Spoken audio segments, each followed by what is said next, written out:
The luxuries of doing a PhD late in life, you can see, that you get to have a lot of advisors giving you advice.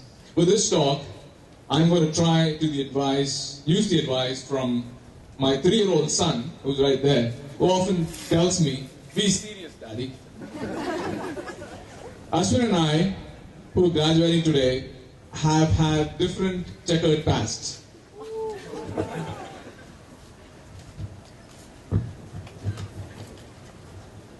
But one of them was common.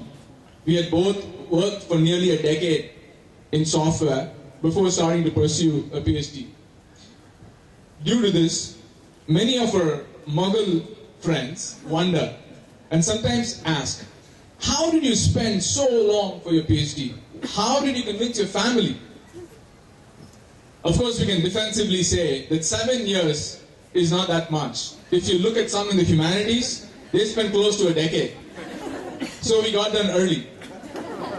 But the more appropriate way to answer this, perhaps, is to look at what the sociologist Howard Becker said. To understand any strange phenomenon, always look at the intermediate steps. When I first decided to do my PhD, I told my wife that the PhD will take me 1 year of coursework. After that, we'll return back to my job at Microsoft Research. I remember discussing this with Anna before I came to Berkeley. I was trying to negotiate with her that I would like to leave for fieldwork after a year here in Berkeley. I had a precise idea of what I'm here for a PhD. She advised me that 1 year may be tough, but 2 is possible. And she added something which I barely noticed at that time. She said, if I stayed the course. I did not stay the course. I got lost. It took me twice that to even start my fieldwork. I got sucked into, along with Ashwin here, the vortex of theory, learning the art of asking questions and building conceptual tools to make sense of the world. At least that's what we tell ourselves. That took a couple more years. Before long, 4 years had whizzed by. I say all of that now because I think the PhD has painstakingly tried to teach me to focus on the fuzzy now.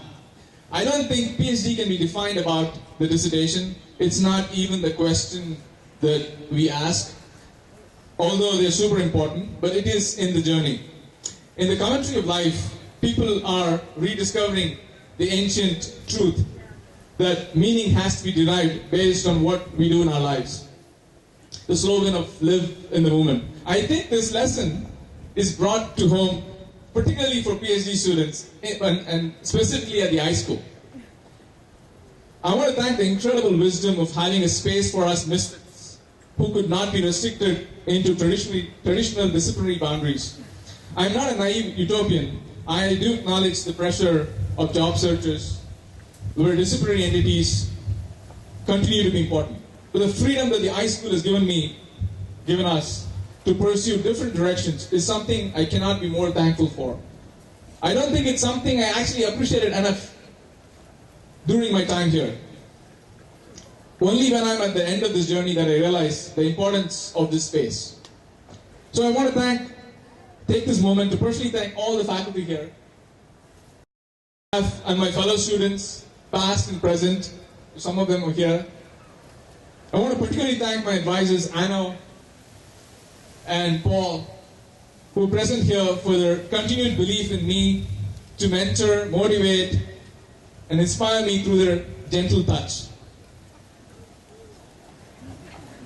I hope. I also want to take the opportunity to thank my advisors who are not here, Peter Evans and Michael Burway from the Sociology Department, who also inspired me to take the social seriously. I would not be standing here without my parents who are here today. Amma, Appa, Romba Nomba Nandri, and Varatthi Padikka Vechadukku. Thanks to my parents and in-laws who came to take care of my sons when I was pretending to do field work in the remote village in India. I also want to thank my sons for trying their best to slow down my progress. thereby allowing me to enjoy the process more. Last but certainly not the least, I would not be here without the countless sacrifices, or you can call it exploitation, that of my beloved life partner, Vidya. Thank you.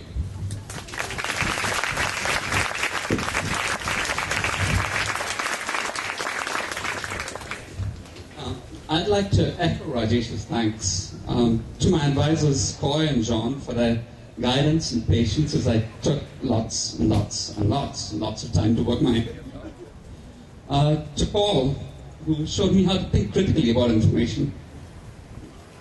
To Peter Evans in sociology, who Rajesh and I both have on our committees, for his insight and encouragement as I masqueraded as a sociologist, and to all of our faculty for their amazing support.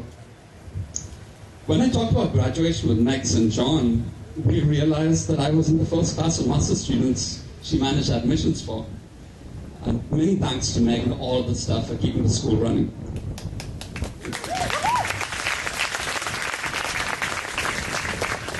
I'd also like to thank my family who are here today to see me graduate, who came all the way from India, for all their support through the years. But most of all, my thanks to my lovely wife, Ansuya, without whom I would not be here today. Whenever I was sure that I couldn't, she provided the steadfast certainty to show me that she could.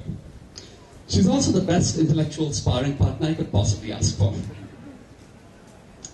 In the 7 years that Rajesh and I have been at the iSchool, we've seen it change a lot.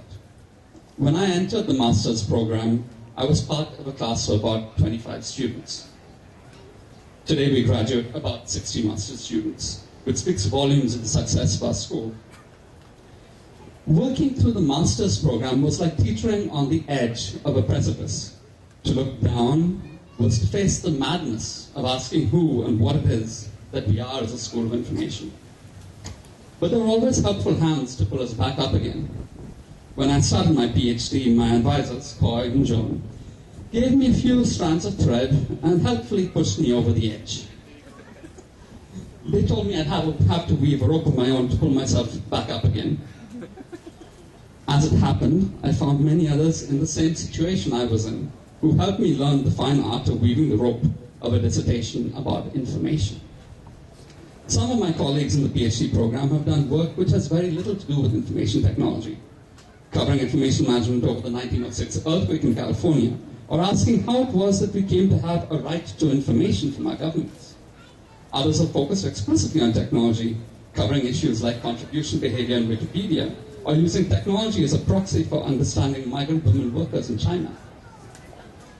In every instance, we occupy an uneasy but fertile middle ground, trying to make sense of the intersections between society and information, occasionally mediated by technology. My heartfelt thanks to the incredible PhD students, past and present, and our faculty at our school who helped me make sense of information. So what is information? The question that we all ask ourselves all the time. My own perspective is that information is not a thing to be handed about, but is rather constructed through the relationships we form with one another. In the absence of relationships to give it meaning, information has little weight. Our school is a school of information because of the relationships we have formed with one another. Our relationships allow our concepts of information to evolve as we progressively refine our perspectives together. The rope I constructed to pull myself back up the precipice again is not one I constructed on my own. It has been my privilege to be part of the relationships at the school which have brought me and all of us here today. These relationships truly make us a school of information. Congratulations, class of 2014.